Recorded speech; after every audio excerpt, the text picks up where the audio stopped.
Hi everyone, it's Teresa Jackson with ERA Real Estate from Madison, Mississippi. The other day we had touched on first offers, the way in which they're presented and received, and the critical role that that plays in the negotiating process.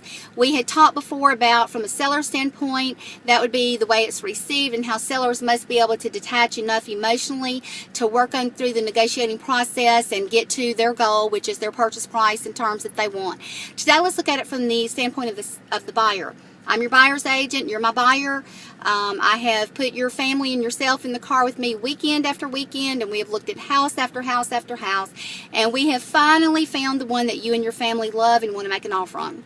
I love to have you in the car with me because that gives me a lot of time to talk over the way that purchases should be done, or the way in which offers should be constructed.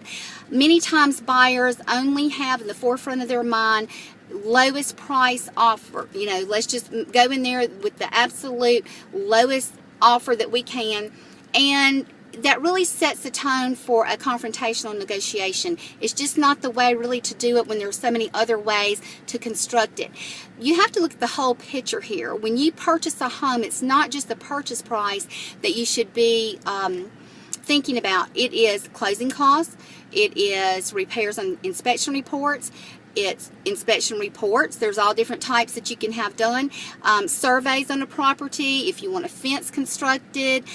I mean, the list could go on and on and on. In fact, from contract to appraisal, there is so many different points of negotiation in there that you really have to set the tone, a good, fair tone from the beginning. Otherwise, the only thing that you will get is a low purchase price.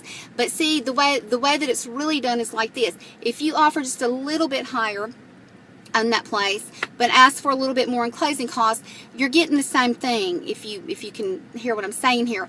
Or let's say you offer just a little bit higher, but you get a whole list of things and an inspection report that need to be repaired. One way or the other, they're going to be repaired. Either you're going to pay for it after closing, or maybe you can get your seller to do it before closing and you not have to deal with all of that. Let's say that you want to put a fence up, and let's say we're doing new construction. A lot of times a builder would much rather pay for that fence rather than pull their comps down in the area that they are trying to develop. You know, there's just so many different ways to look at it. You have to look at the whole entire picture, and what you really have to do is take the advice and the guidance of your realtor, because they want to make it work also.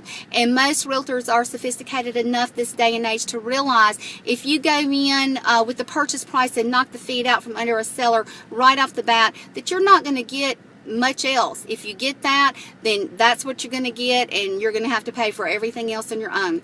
It's much better if you can come across as being fair, as not trying to take advantage, and making a fair offer, but also ask for other things that you want along the way.